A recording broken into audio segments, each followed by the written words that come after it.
Bonjour tout le monde, nous arrivons à la fin de notre étude de ce passage d'Éphésiens 5, les versets 15 à 16.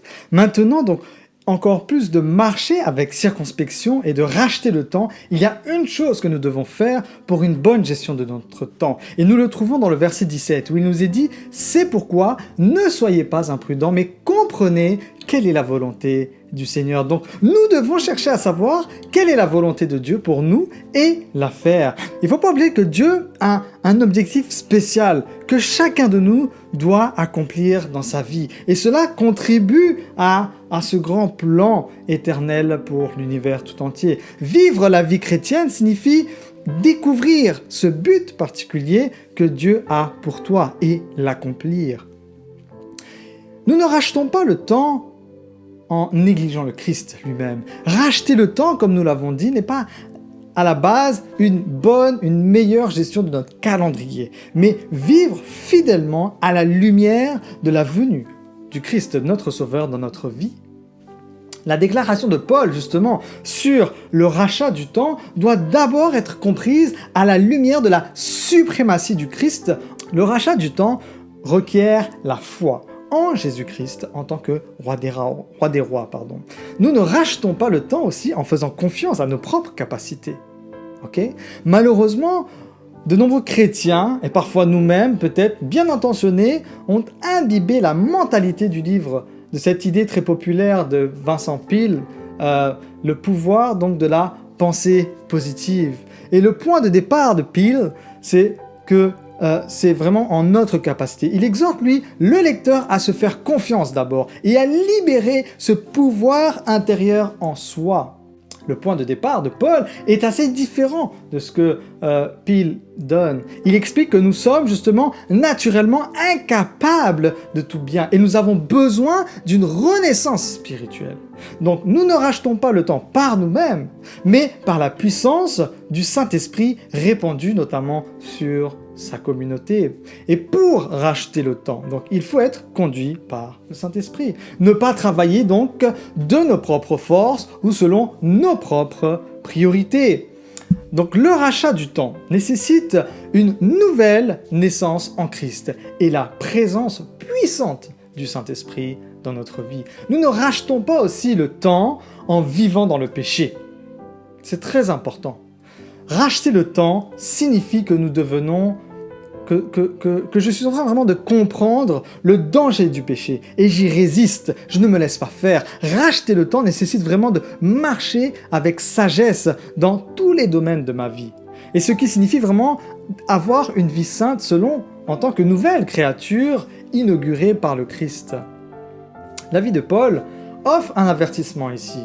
Avant sa conversion, il était ambitieux et dépassait beaucoup de ses contemporains. Nous voyons cela dans Galates, le chapitre 1, le verset 14. Pourtant, quand Paul va rencontrer le Christ, qu'est-ce qui va se passer? Il va constater que son zèle, bien qu'il était sincère, était en réalité erroné, il était faux. Il travaillait contre Jésus et sa vie devait être changée. Donc racheter le temps signifie que l'avancement et la productivité sont subordonnés à la volonté de Dieu. Il ne faut pas oublier aussi que, et c'est là le passage de Paul, justement le verset 17, qui nous rappelle que nous ne rachetons pas le temps en nous fixant des objectifs matériels. Vivre sagement à la lumière de la suprématie du Christ nous rappelle justement notre besoin en tant qu'humain, en tant que pécheur, d'aligner mes priorités avec celles de la parole de Dieu. Est-ce que mes plans sont conformes à l'appel à vivre sous l'autorité de Dieu? Est-ce que je cherche vraiment à comprendre la volonté de Dieu dans ma vie? L'Ecclésiaste nous rappelle que, quelle que soit notre taille, toutes nos œuvres seront oubliées par les générations futures. Au lieu de cela, la chose la plus importante, c'est craindre Dieu et garder sa parole, garder ses commandements. Même ainsi, la résurrection du Christ nous encourage à ce que nos travaux ne soient pas les temps périlleux dans lesquels nous vivons maintenant.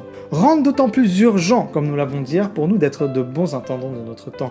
Tout ce que nous faisons maintenant doit être soigneusement évalué de peur que nous ne nous retrouvions pris justement dans de nombreuses recherches égoïstes du monde et dans cet esprit d'autoglorification que notre société prône tant.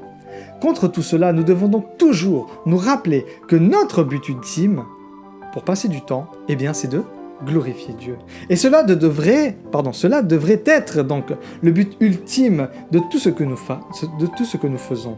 Et cette vérité est exprimée dans 1 Corinthiens 10, le verset 31, qui nous dit « Quoi que vous fassiez, quoi que vous mangez ou buviez, faites tout pour la gloire de Dieu. » Donc, nous devons vraiment toujours réfléchir soigneusement à l'objectif ultime des choses sur lesquelles nous passons notre temps. Pourquoi les faisons-nous ? Certains d'entre nous cherchent peut-être si fort à bien faire dans notre entreprise et à gravir les échelons de l'entreprise.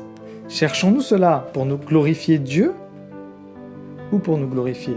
Certains d'entre nous veulent que nos enfants réussissent bien dans leurs études et entrent dans la meilleure classe, dans les meilleures universités. Nous les poussons pour atteindre ces objectifs. Mais nous devons nous demander, pourquoi voulons-nous cela pour eux ? Est-ce pour la gloire de Dieu ou pour la gloire de soi ?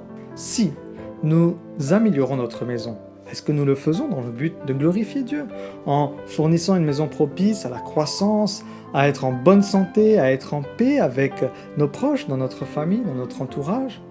Mais si nous améliorons notre maison, notre style de vie, dans le but d'améliorer mon image dans le monde, d'atteindre une position plus élevée dans la société ou de côtoyer ceux qui peuvent se permettre un niveau de vie élevé et variable, alors je suis passé encore une fois à côté de la volonté de Dieu.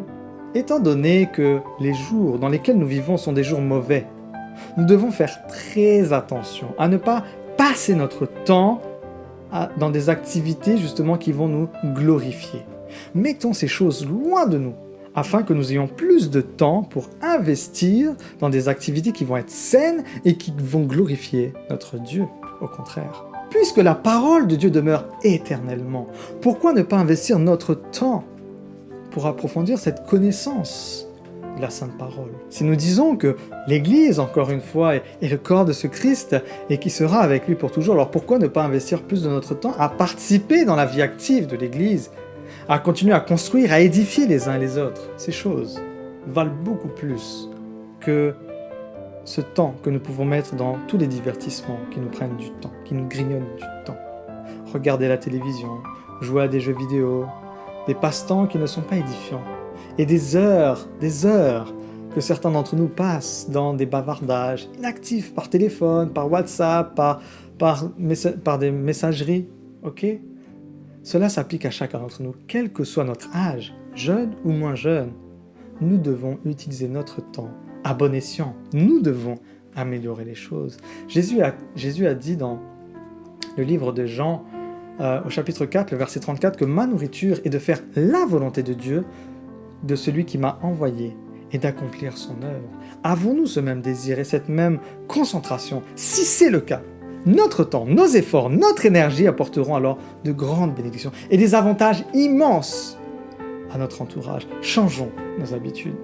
L'un des plus grands problèmes auxquels l'humanité et le peuple de Dieu sont confrontés est justement cette bonne utilisation du temps. Ces ténèbres spirituelles qui rôdent autour de nous, cette cécité spirituelle, ce mal, la tromperie, ce temps, ce mauvais temps, la procrastination, et notre propre sens de l'invincibilité nous trompent souvent et nous entraînent à perdre du temps. Nous devons changer nos habitudes. Nous devons justement racheter ce temps qui reste dans notre vie. Si nous utilisons chaque jour à bon escient et ne faiblissons pas, nous serons renouvelés jour après jour. Il est temps, maintenant, d'établir de bonnes et de nouvelles habitudes, d'établir de bonnes priorités, afin que nous puissions nous repentir, être réveillés spirituellement, être zélés et rester en feu pour le Seigneur. Nous devons marcher dans ces sentiers illuminés de la vérité et de la miséricorde établis par Jésus-Christ.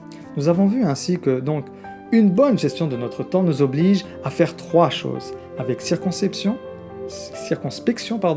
pour racheter le temps et comprendre la volonté de Dieu dans notre vie. Nous devons mener notre vie avec un sens de la mission. Il doit y avoir une bonne raison pour laquelle le Seigneur nous a placés là où vous êtes en ce moment même. Et pourquoi il vous a donné ces dons spirituels. Pourquoi est-ce qu'il vous a conféré certaines capacités que d'autres n'ont pas. Vous devez toujours chercher à découvrir ce qu'il veut que vous accomplissiez avec ces choses, afin que vous puissiez remplir correctement la mission qu'il vous a à signer. Prions, prions toujours pour que Dieu nous guide à chaque étape du chemin, afin que nous puissions faire la bonne chose au bon moment, avec une volonté sincère de faire tout ce que Dieu veut que nous fassions. Vous pouvez lui demander, Seigneur, que veux-tu que je fasse? Et quand il vous parlera par sa parole et par son esprit, soyons prêts à répondre que Seigneur, ta volonté soit faite dans ma vie. C'est là ma prière et mon souhait pour chacun d'entre nous. Que le Seigneur vous bénisse. Je vous donne rendez-vous la semaine prochaine pour une nouvelle série. Bon week-end à vous et je vous dis à lundi. Bye bye!